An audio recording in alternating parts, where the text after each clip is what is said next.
Welcome student. Sant Haridas College of Higher Education. I am Savita, Assistant Professor, Education Department. Today topic is communication.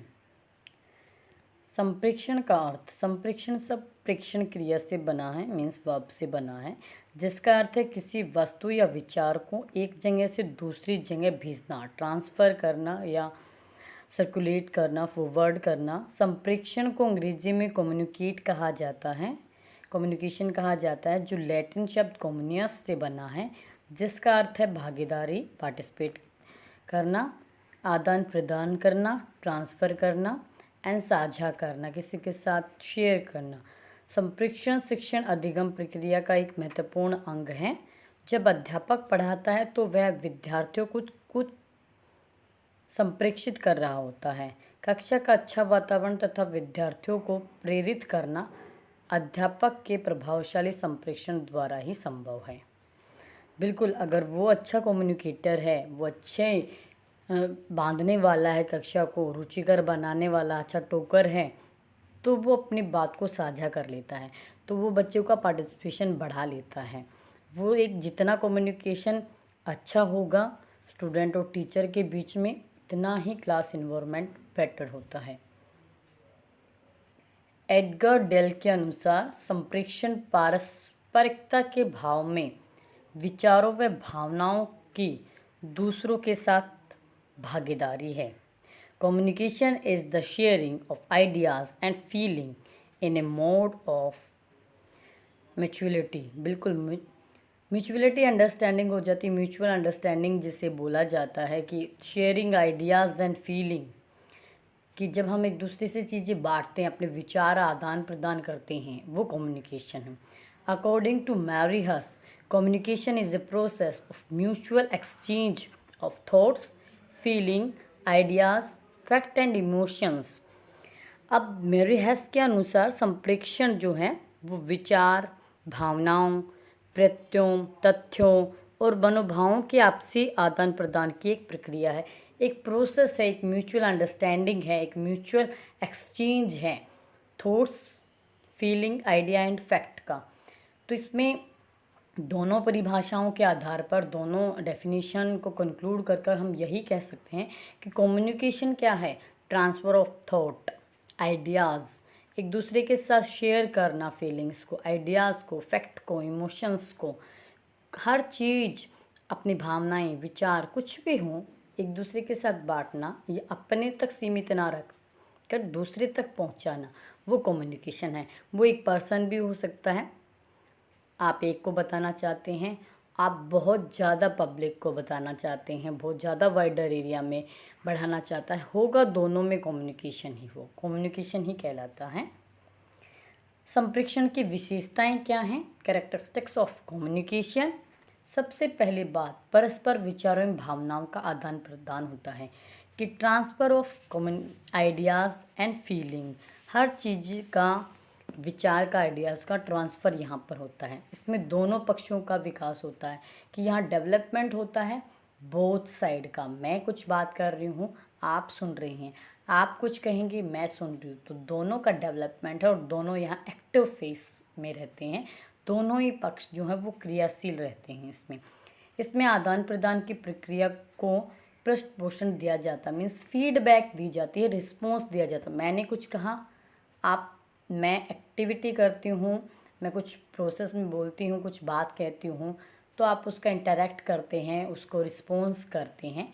Same as it is आपने कुछ बोला तो मैं response करती हूँ, तो ये दोनों क्या है, इमीडिएट फीडबैक दी जाती है कि मेरी बात से सहमत है या नहीं होते हैं, या फिर कोई भी बात, कि हम दोनों तुरंत फीडबैक देते हैं और उस प्रोसेस को लगातार चलाते रहते हैं।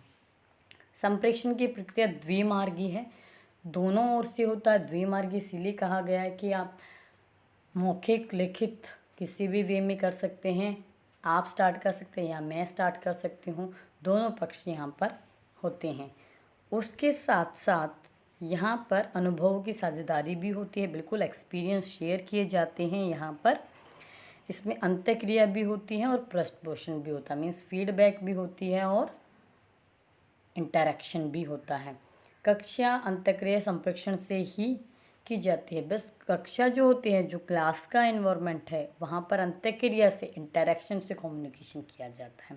डायरेक्ट तो हम बहुत सारी बातें नहीं करती ना, मैं लेक्चर देती हूँ या कोई भी टीचर अपना कंटेंट डिलीवर करता है, उसी के अकॉर्डिंग बच्चा इंटरेक्ट करता रहता है, उसमें कुछ एग्जाम्पल पुट किए जाते हैं, तो उसी के साथ साथ इंटरेक्शन के साथ साथ ही कम्युनिकेशन चलता रहता है। संप्रेषण में भाषा कौशलों की भूमिका मुख्य होती है। बिल्कुल, जो लैंग्वेज स्किल है सबसे मेन यहाँ पर होती है। जैसी लैंग्वेज यूज़ कर रही हैं आप, वैसा ही संप्रेषण स्थापित होता है। सामने वाले को लैंग्वेज समझ में आ रही है नहीं है, क्लियर है या नहीं है, आपकी ऑडिबल है या नहीं है, आपकी साउंड क्लियर है, आपकी लैंग्वेज क्लियर है या नहीं। मान लीजिए अब मैं हिंदी में बात कर रही हूँ, संस्कृत का स्टूडेंट है, पंजाबी का स्टूडेंट है, या मैं पंजाबी में बात कर रही हूँ और हिंदी मीडियम का स्टूडेंट है, तो क्या समझ पाएंगे? वो नहीं समझ पाए। एक दो कुछ जो सुना होगा कभी सुन लेगा, लेकिन वो जो परफेक्ट कम्युनिकेशन है उनमें डेवलप नहीं हो सकता। तो इसीलिए लैंग्वेज की बहुत यहाँ पर भूमिका होती है, रोल होता है। ये वही कैरेक्टरिस्टिक्स इंग्लिश और हिंदी दोनों में है। Next, oral and written communication, मौखिक एवं लिखित संप्रेषण होता है। कक्षा में शिक्षक पाठ्यवस्तु संबंधी तथ्यों को मौखिक संप्रेषण में छात्रों तक संचार करते हैं। यस, टीचर जो है वो ओरली कंटेंट डिलीवर कर रही हैं, आप लोगों के साथ अंतःक्रिया कर रही हैं। यह संप्रेषण का प्रथम महत्वपूर्ण कार्य होता है। मौखिक बोलना अधिसूचना संचार की गतिशील प्रक्रिया होती है। बिल्कुल, संचार कॉन्टिन्यूअस प्रोसेस में रहता है। उसके साथ प्रवक्ता को अपनी योग्यता से श्रोताओं को मनोवैज्ञानिक ढंग से सक्रिय करना होता है। जो स्पीकर है, जो बोलने वाला है, जो प्रवक्ता है, उसको साइकोलॉजिकल रूप से आपको रेडी करना होता है कि वो आपकी बात सुने। अगर आप अच्छे वक्ता हैं तो ही बात सुनी जाती है। उसके साथ इसके लिए उसके अशाब्दिक संप्रेषण का भी उपयोग करना होता है। कई बार हम स्लाइड शेयर करते हैं, पावर पॉइंट को यूज़ करते हैं, प्रोजेक्टर यूज़ कर लिया मैंने, कुछ एग्जांपल दिखाना, कुछ मॉडल को यूज़ कर, तो अशाब्दिक संप्रेषण भी हो जाता है। और संप्रेषण के लिखित भाषा शुद्ध एवं सीमित होती है। अगर संप्रेषण का हम लिखित रूप ले रहे हैं, कम्युनिकेशन का अगर हम रिटर्न में ले रहे हैं, तो वो चीज़ें क्या आएंगी वहाँ पर शुद्ध होनी चाहिए, सीमित हो जाती हैं कहीं ना कहीं आकर। रिटर्न में आगे चीज़ें तो शुद्ध मिलती हैं, बोलने में तो एक दो बार हम ग्रामेटिकल मिस्टेक करते रहते हैं, लेकिन जब लिखते हैं वहाँ पर हम ग्रामेटिकल मिस्टेक नहीं करते, वहाँ पर जो एक्यूरेट है वहीं लिखा जाता है। तो इसीलिए लिखित जो होती है उसमें शुद्ध और सीमित उपयोग होता है। वहाँ पर डिपेंड करता है आपका कम्युनिकेशन कैसा है। उसके बाद है संप्रेषण प्रक्रिया के चरण, कम्युनिकेशन प्रोसेस के जो स्टेप्स हैं वो क्या हैं।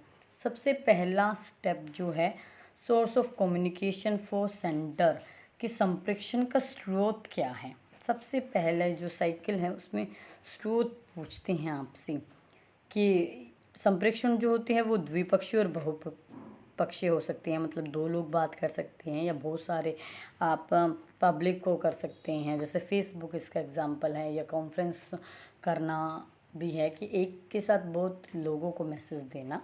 तो अब इसमें क्या, इस आदान प्रदान का जो शुरुआत है स्रोत या व्यक्ति की होती है, या तो वो व्यक्ति किस सोर्स से आप बात कर रहे हैं, कौन कर रहा है स्टार्ट, और उसमें सेंडर होता है जिसके आप जो भेज रहा है वो सेंडर है, मैं भेजने वाली मैं सेंडर हूँ, मैं क्या कम्युनिकेट करना चाहती हूँ आपके साथ, क्या आपको फॉरवर्ड करना चाहती हूँ। तो फर्स्ट स्टेप होता है ये। उसके बाद सेकंड है संप्रेषण सामग्री, कंटेंट्स और कम्युनिकेशन, कि क्या कंटेंट डिलीवर करना चाह रही हूँ मैं, किस बारे में आपको अवेयर करना चाहती हूँ मैं, किस बारे में इंटरेक्ट करना चाहती हूँ, वो टॉपिक क्या, वो कंटेंट क्या है। Third, media mean of communication, संप्रेषण का माध्यम क्या है। फ़ोन पर संप्रेषण कर रही हूँ मैं, हाव भाव से कर रही हूँ, या फिर मैं लिखित कर रही हूँ या मौखिक कर रही हूँ, शारीरिक भाषा का यूज़ कर रही हूँ, बॉडी लैंग्वेज का यूज़ कर रही हूँ, गेस्चर्स का यूज़ कर रही हूँ, मैं अपने सिंबल्स का यूज़ कर रही हूँ। ये संप्रेषण माध्यम में आते हैं। हर किस माध्यम से मैं आपको देना चाह रही हूँ, ऑडियो वीडियो देना चाहती हूँ, संप्रेषण कैसे फ़ोन कॉल पर करना चाहती हूँ, लेटर से कर रही हूँ, depend upon you, totally depend upon you. Fourth is receiver of the communication, प्राप्तकर्ता, जिस समूह को, जिस पर्टिकुलर इंसान को आप देना चाह रहे हैं वो रिसीवर होता है, जो आपके मैसेज को ले रहा है, जो आपके साथ इंटरेक्ट करेगा, जो आपके भावों को ग्रहण कर रहा है, जो आपके इमोशंस को अडॉप्ट कर रहा है, जो आपने बोला उसको रिसीव कर रहा है, वो रिसीवर होता है। फोर्थ एंड फिफ्थ इज पृष्ठपोषण, फीडबैक। ये जो अनुक्रिया आपके साथ कर रहा है, आपने पूछा, क्या आपने, मान लीजिए एक छोटा सा एग्जांपल है कि आपने इस बारे में पढ़ा, किसी को पूछ रहे हैं आरटी के बारे में पढ़ा, तो सामने वाले इंटरेक्ट जो फीडबैक आपको देगा यस और नो में देगा, यस मैंने कर लिया, यस मैंने नहीं किया। तो ये सारी चीज़ें आता है पृष्ठपोषण में, फीडबैक में, इंटरेक्ट करने में आती हैं। सिक्स्थ फैसिलिटर और बैरियर्स ऑफ कम्युनिकेशन, संप्रेषण में सहायक और बाधक तत्व दोनों होते हैं। संप्रेषण में सहायक तत्व कौन कौन से होते हैं कि वो इन्वायरमेंट, जो मध्यस्थ होते हैं, जो वेरिएबल्स होते हैं, जो चर होते हैं, जो वेरिएबल्स होते हैं, वो यहाँ पर आएंगे। जैसे वो वातावरण प्रतिकूल है या अनुकूल है, मीन्स आपके लिए परफेक्ट है या नहीं है। उसके बाद अगर वातावरण शोर वाला, शोरगुल वातावरण है, तो वो बैरियर होगा आपका। और बहुत अच्छे से आप आराम से बैठे हैं, आपके बात का रिस्पॉन्स आ रहा, कोई शोर नहीं है, हर रिसोर्सेज चल रहा है, जो अगर इंफॉर्मेशन टेक्नोलॉजी आप उसमें एडॉप्ट करें, टेक्नोलॉजी को एडॉप्ट कर रहे हैं, वो एक्यूरेट है या नहीं है, तो वो सहायक तत्व होंगे। सहायक और बाधक तत्व वो सारे इंक्लूड होते हैं जो इस प्रक्रिया में आप यूज़ कर रहे होते हैं। तो ये थे संप्रेषण के चर कह सकते हैं, स्टेप बोल सकते हैं, साइकिल बोल सकते हैं, जो 6 पार्ट में डिवाइडेंस के 6 स्टेप है। फर्स्ट स्रोत जो कि आप सेंडर होते हैं, फिर उसके बाद कंटेंट, थर्ड मीडिया या माध्यम, receiver, fourth, fifth is feedback, sixth is facilitator और बैरियर्स, जो भी फैसिलिटी मिलती है या बैरियर्स जो आते हैं, जो ऑब्स्टिकल्स इसमें यहाँ पर फेस करते हैं। नेक्स्ट प्रिंसिपल ऑफ, जो भी प्रिंसिपल यहाँ पर हैं संप्रेषण के सिद्धांत। कौन कौन से संप्रेषण के सिद्धांत हैं? इसमें 7 सिद्धांत है। प्रिंसिपल ऑफ कम्युनिकेशन संप्रेषण सिद्धांत, सबसे पहले है तत्परता एवं अभिप्रेरणा का सिद्धांत।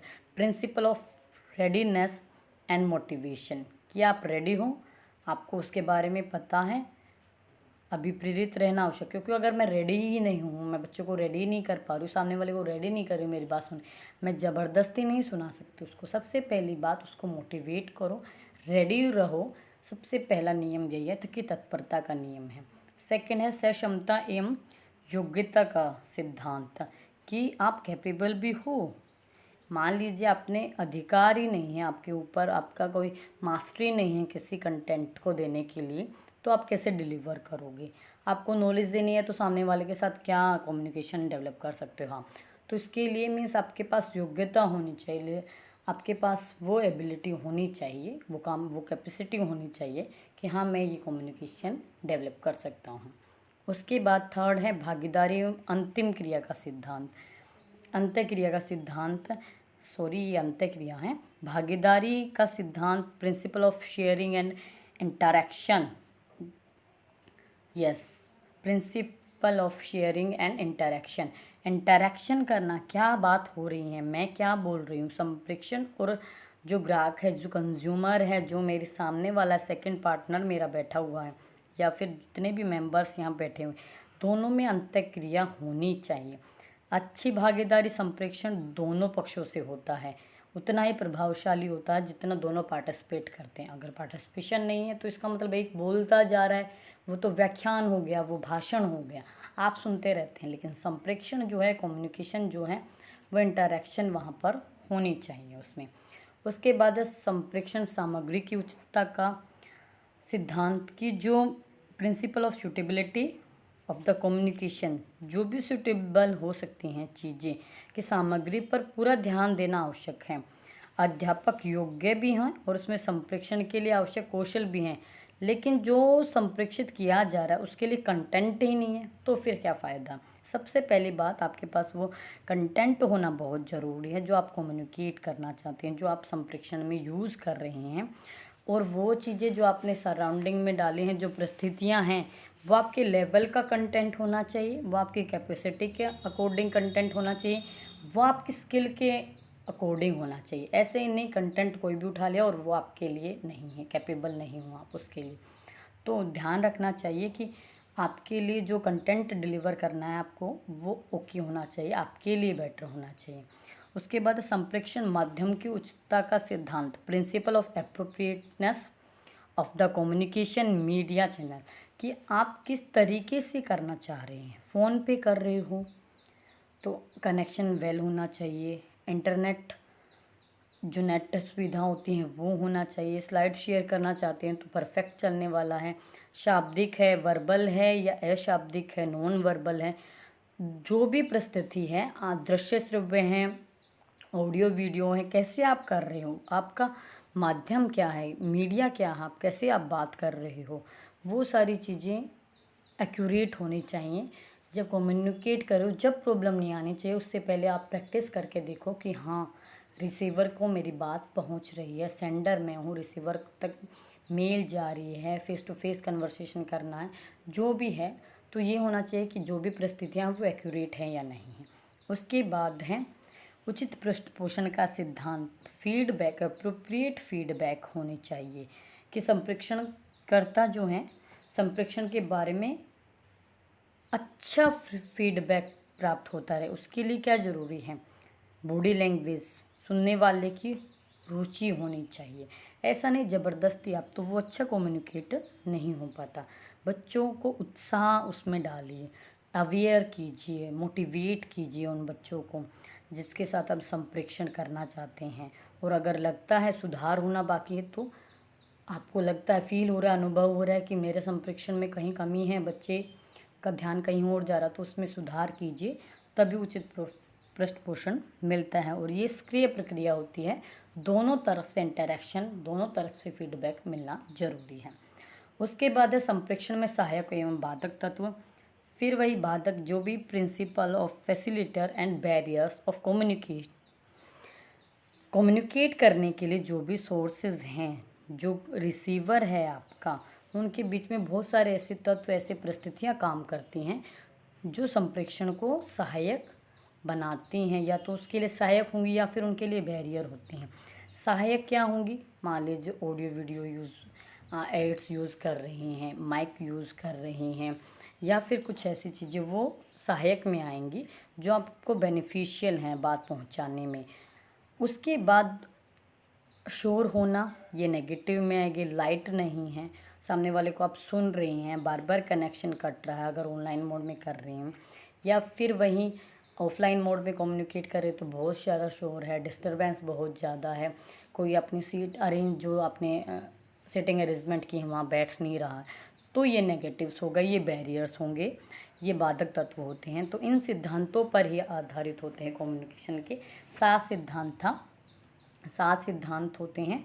First, principle of readiness and motivation, principle of competency and worth, third is principle of sharing and interaction, fourth is principle of suitability the communication, fifth is the principle of appropriateness of the communication media of channel, sixth is principle of appropriate feedback, and seventh and last principle of facilitator and barrier of communication। तो ये 7 सिद्धांत थे, जो ये principles थे जिनके ऊपर पूरी कम्युनिकेशन का प्रोसेस टिका हुआ है। आई होप आप सभी को समझ में आया होगा। Thank you very much.